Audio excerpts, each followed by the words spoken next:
जीवाच्या जीवनामध्ये सुद्धा दोन गोष्टी आहेत, धर्म आणि अधर्म. माणसाने धर्माने वागावं, धर्माचरण करावं, नियमानुसार शास्त्र सांगेल तसं विहित करावं, विहित कर्म करावं.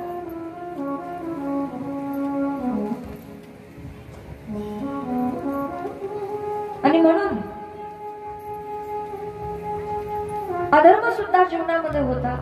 उत्तानपाद राजाचा म्हणजे सुरुची, त्याला आपण विषय भोगही म्हणू शकतो, अधर्मही म्हणू शकतो. आणि विषय भोग हे दिसायला उत्तम असतात पण क्षणभंगूर असतात. म्हणून सुरुचीच्या पोटी जन्माला आला तो पुत्र, त्याचं नाव आहे उत्तम. आणि सुनीतीच्या पोटी जन्माला आलेले ध्रुव बाळ. परम भागवत.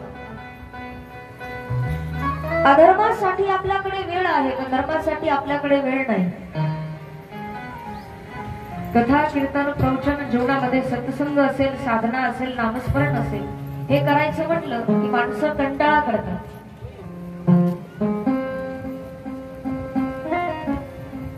आलस प्रमाद इतका वाढतो की परमार्थ करावा असं वाटत नाही, भजन करावं असं वाटत नाही. म्हणून आपण भजन प्रेमी नाही, भोजन प्रेमी आहोत.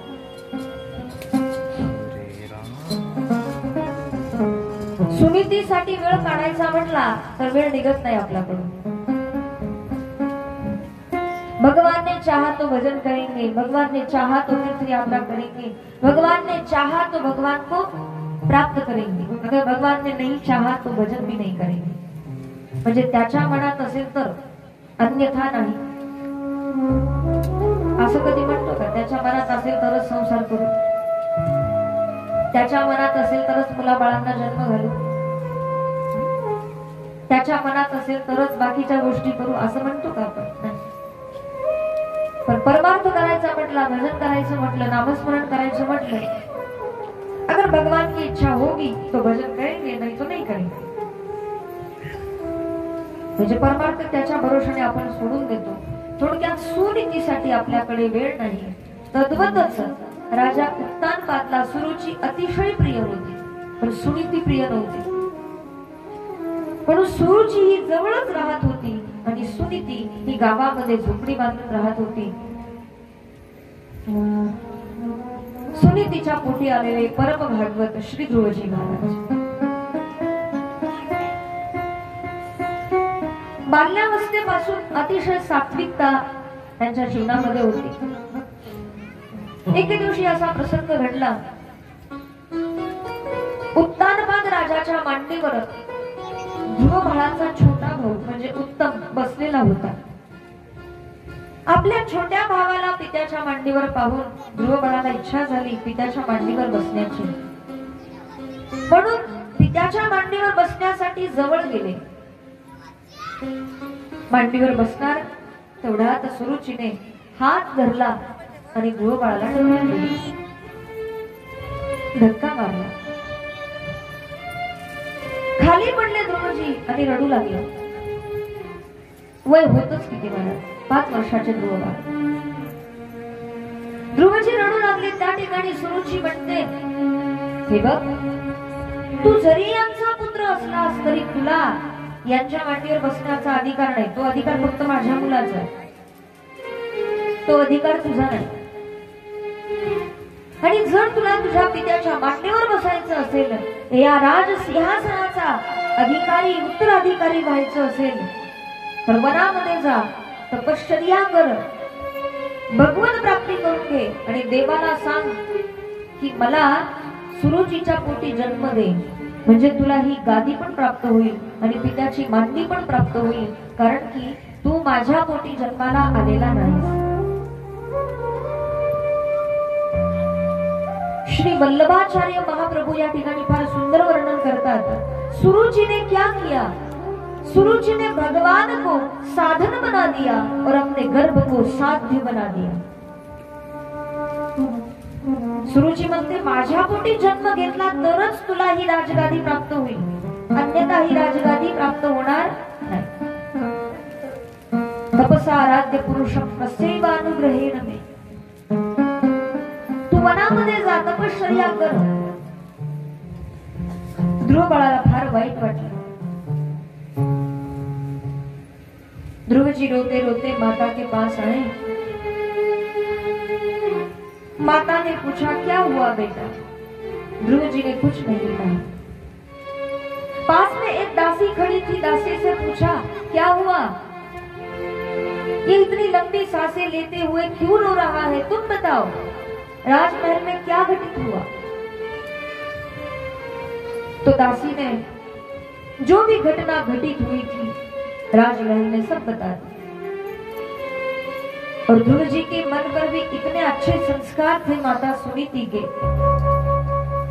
विमाता ने मेरे लिए दुर्वचनों का प्रयोग किया, ये बात अपने मुख से वो कह भी न सकी।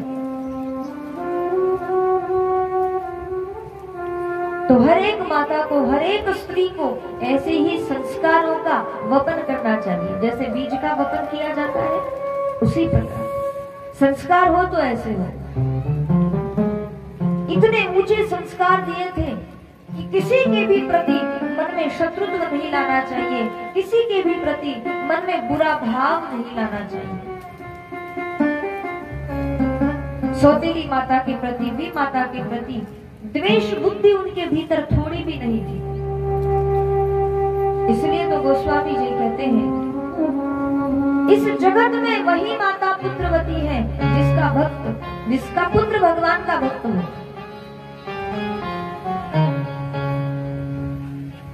पुत्रवती जुवती जग सोई,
तो इस दुनिया में पुत्रवती वही कहलाती है जिसका पुत्र भगवान का भक्त हुआ। और जिस माता का पुत्र भगवान का भक्त नहीं, वो पुत्रवती होते हुए भी बांझ है। ये गोस्वामी जी का कहना है, मेरा कहना नहीं है। गोस्वामी जी कहते हैं सच्चे अर्थों में, वास्तविकता में, शास्त्र की दृष्टि से, सत्यों की दृष्टि से पुत्रवती वही है, या तो उसका पुत्र भगवान का भक्त हो या फिर शूरवीर हो। कबीर जी भी तो यही कहते हैं, जननी जने सो भक्त जने दाता या शूर, नहीं तो जननी बांझ भली काहे गवावे। स्त्रीने आपल्या मुलाला जन्म द्यावा, पण मुलगा कसा असावा? दाता असावा, नाहीतर शूर असावा, नाहीतर ती बांझ बरी, असं कबीर महाराज म्हणतात। नाही तर काय उपयोग आहे? 100 गौरव काय कामाचे? 5 पांडवच बरे। एकची पुत्र पुरे माय पोटी, हरिस्मरणे उद्धरे कुळकोटी, धन्य वंशी जन्मला भगीरथ, गंगा आणूनी पूर्वज केले मुक्त। एकच असावा, राजा भगीरथ हा सारखा। 5 पांडव ज्यांची कीर्ती अजूनही आहे, एकच असावे, रामासारखा असावा, कृष्णासारखा असावा, स्वामी विवेकानंदांसारखा असावा. 100 कौरवांचं काय करणार? भक्त प्रल्हादासारखा, ध्रुव बाळासारखा एवढे उच्च संस्कार दिलेले होते की सावत्र आईविषयी एक शब्द सुद्धा, अपशब्द सुद्धा मुखातून बाहेर निघाला नाही. म्हणून एक किंवा दोन, आधी कधी हम दो हमारे दो, आता ते पण नाही, आता हम दो हमारा एक, मेरा भारत म्हणून एकावरच. आणि म्हणून कबीर महाराज अजून वर्णन करतात की मुर्गी के पूत घने आगे पीछे ठाट. कोंबडीला भरपूर पिलं असतात. किती असतात? जेव्हा ती चालते रस्त्याने व्हिक्टोरिया राणी प्रमाणे, तेव्हा तिच्या मागे पिलं, पुढे पिलं, डाव्या बाजूला उजव्या बाजूला. मुर्गी के पूत घने आगे पीछे ठाट, कोई बिल्ली ले गई, कोई चिल्ली ले गई, हो गई बाटाबाट. तिचं लक्ष पण नसतं. मांजर येते, 2-4 घेऊन जाते. चिल्ली म्हणजे घार येते. चिल्ली म्हणजे काय? सोयाबीन चिल्ली नाही बरं का. म्हणजे काय? कोई बिल्ली ले गई, कोई चिल्ली ले गई, हो गई बाटाबाट. म्हणजे काय? सगळे वाटले जातात असे. आणि म्हणून एकच असावा, तो भगवत भक्त असावा, दाता असावा. पण ध्रुवजी भगवत भक्त आहेत. दासीकडून सर्व प्रकार जेव्हा सुनीतीला कळाला, तेव्हा माता सुनीती म्हणते, कोई बात नहीं बेटा, वी माता ने भले ही ऐसी बात कह दी हो कि वन में जाकर के भगवान का भजन करो, तपश्चर्या के द्वारा परमात्मा को प्राप्त कर लो, और तत्पश्चात जब भगवान प्रसन्न हो जाए तो भगवान से कहना कि प्रभु आप ऐसी कृपा करें कि मुझे माता सुरुचि के गर्भ से जन्म दे, ताकि मैं पिता के राज्य का, पिता के पद का उत्तराधिकारी बन सकूं. इसका मतलब तो यही हुआ ना कि भगवान भी चाहे तो भी तुम्हें इस राज्य का उत्तराधिकारी नहीं बना सकते. तुम इस राज्य के उत्तराधिकारी तभी बन सकते हो जब हमारे गर्भ से तुम्हारा जन्म होगा. तो भगवान तो साधन बन गए, उसका गर्भ साध्य बन गए. सुखदेव जी कहते हैं, परीक्षित, अब माता क्या कहती है कि पुत्र,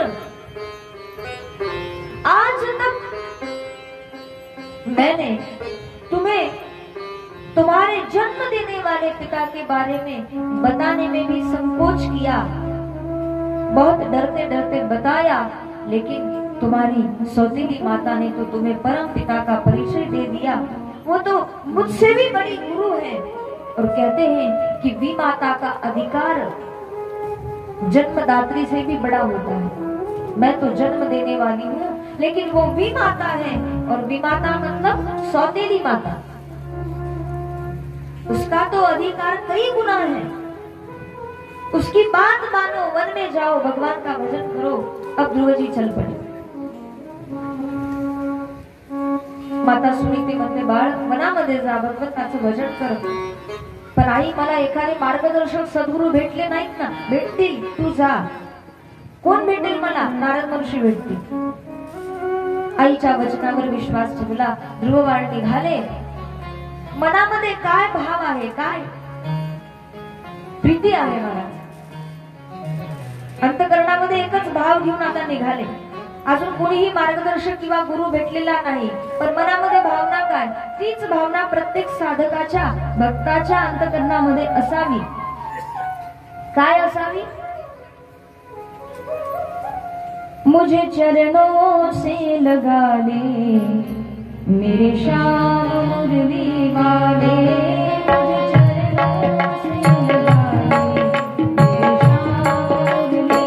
मुझे चरणों से लगा ले मेरे श्याम मुरली वाले. चरणों से लगा ले श्याम मुरली वाले. मुझे चरणों से लगा ले मेरे श्याम मुरली वाले. मुझे चरणों से लगा ले मेरे श्याम मुरली वाले. मुझे चरणों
राधा रानी की जय जय श्री राम।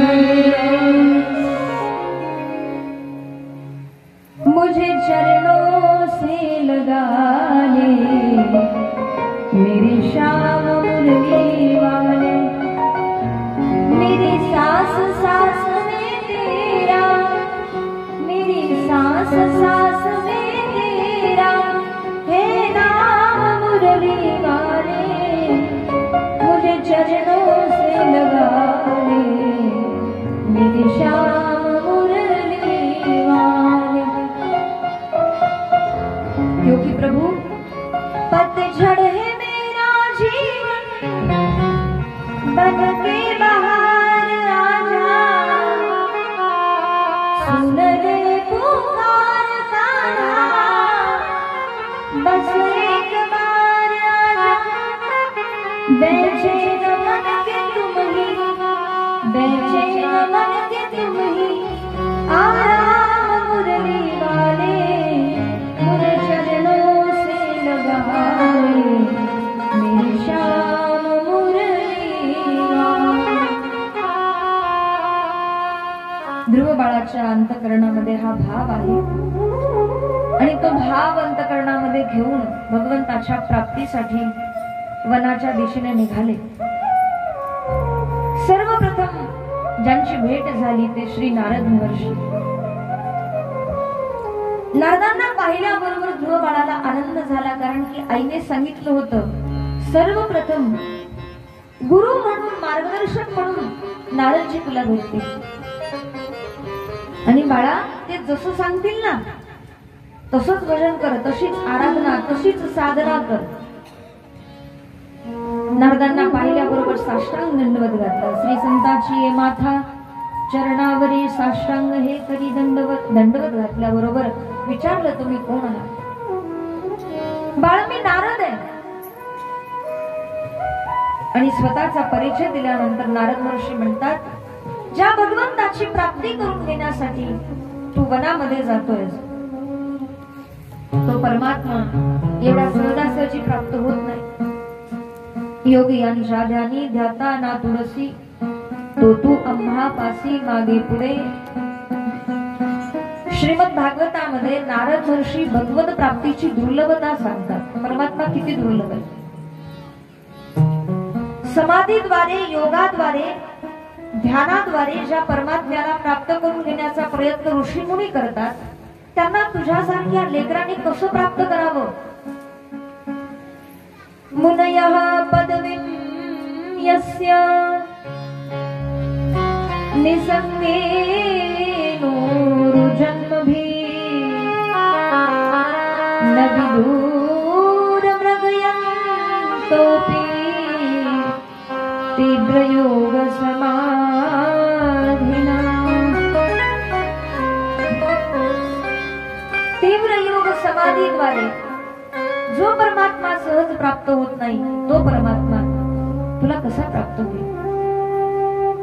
लक्षात घ्या माय बापांनो, परमात्मा असाही साधन साध्य नाहीये, तो कृपा साध्य आहे। त्याच्या मनात आलं तर तो दर्शन देतो, त्याच्या मनात नसेल तर तो दर्शनही देत नाही। रामायणामध्ये गोस्वामी श्री तुलसीदासजी म्हणतात, सोई जानी जेही देहु जनाई, आपको वही जान सकता है आप जिसे जन्माना चाहते हो। आप जब चाहते हो कि ये आपको जान ले, वो आपको जान सकता है।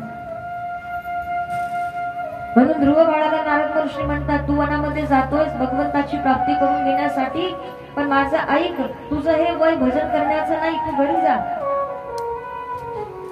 हे जे वय आहे ते खेळण्या बागडण्याचं वय आहे, हे काय भजन करण्याचं वय आहे का?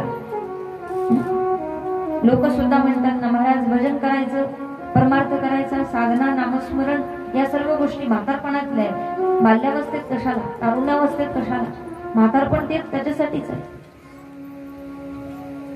लक्षात घ्या माय बापांनो, बालपण गेले नेनता, तारुण्य दशे विषय व्यथा, वृद्धपणे प्रवर्तवी चिंता, आणि मरे मागुता जन्मधरी।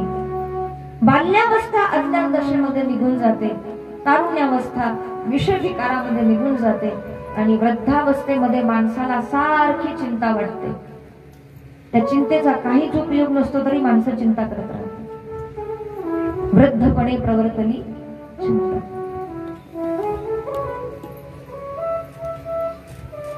म्हणजे सांगायचं काय की माणसाच्या एका एका दशेचा विचार केला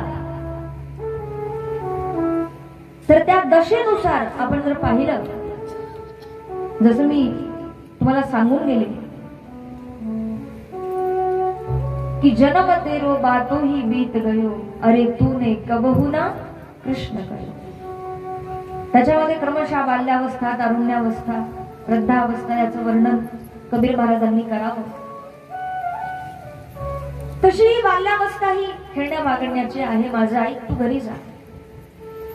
ध्रुव बाळ म्हटले तुम्ही कोण आहात? म्हटले मी नारद. आईने सांगितलं होतं नारद महर्षी भेटले तर समजायचं देव भेटला. कारण भागवतामध्ये म्हटलेलं आहे ब्रह्मणा चोदितो ब्रह्मण गुणाख्याने गुणस्य च यस्मै यस्मै यथा प्राह नारदो देव दर्शनः. जिसे नारद जी मिल जाते हैं उसे भगवान भी मिल जाते हैं, ये तो कंफर्म है. बस नारद जी मिल जाते. आईने सांगितलं होतं नारद महर्षी भेटले तर असं समज बाळा भगवत प्राप्ती तुला झाली. मग तुम्ही जर नारद आहात तर तुम्ही मला भगवत प्राप्तीचं सूत्र सांगावं, भगवत प्राप्तीचा उपाय सांगावा. तर तुम्ही मला घरी जायला सांगतायत. लगता है आप असली नारद नहीं नकली नारद हो. काय म्हणतात ध्रुवा? लगता है आप असली नारद नहीं नकली नारद हो. नारद जी ने कहा बेटा मैं असली नारद ही हूँ, बस तुम्हारी परीक्षा ले रहा था. सोच रहा था कि शायद मेरी बातों में आकर के तुम घर लौट जाओगे, लेकिन तुम बिल्कुल अपने नाम जैसे हो.